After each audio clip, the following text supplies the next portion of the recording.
दशरथ जी महाराष्ट्र से। राधे राधे महाराज जी।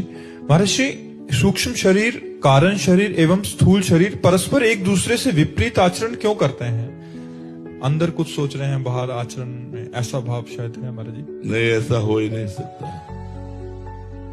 ऐसा नहीं हो सकता।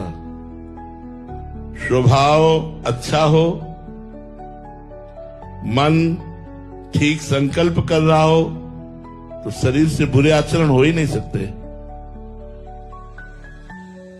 स्वभाव में मलिनता है, मन में भोगों की इच्छा है, लेकिन हम आचरण पवित्र करना चाहते हैं, वो अपवित्र आचरण होंगे। ये सूक्ष्मता की बात है, आप उसे समझ नहीं पा रहे कि कारण शरीर स्वभाव, सूक्ष्म शरीर अंतःकरण, स्थूल शरीर पांचभौतिक, इन तीनों का कनेक्शन है। स्वभाव से प्रेरित होकर मन भोगों की तरफ या परमात्मा की तरफ, जैसा स्वभाव हुआ, जैसा संकल्प बना।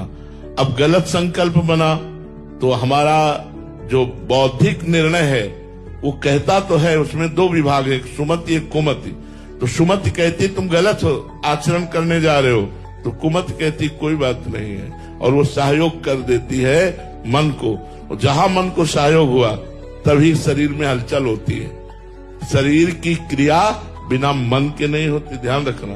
जैसे एक मच्छर काटा, अब अंदर सूचना दी गई, त्वगेंद्री ने मन को, ये सब सेकंड में होता है, त्वगेंद्री ने मन को सूचना दी कुछ यहां है, बुद्धि ने निर्णय किया हाँ है, बुद्धि ने मन को आदेश किया, मन ने इस त्वगेंद्री में क्या हुआ इस जानकारी के लिए कर्मेंद्री हस्तेंद्री को आदेश किया, वो तुरंत वहां गई, मसल दिया।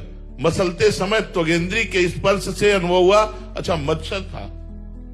तो त्वगेंद्री में, हस्तेंद्री में, स्थूल शरीर में जो क्रिया हुई उसका कारण क्या था? सूक्ष्म शरीर। सूक्ष्म शरीर में जो क्रिया हुई उस स्वभाव के अंतर्गत हुई। यदि साधु स्वभाव का है तो धीरे से देखेगा कोई जीव तो नहीं है, और अगर राजसिक तामसिक स्वभाव मसल दिया, अब वो चींटी है या मच्छर, वो मर गया।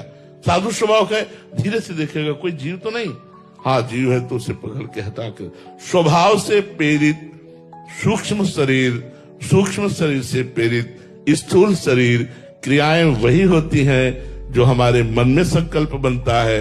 मन वैसा ही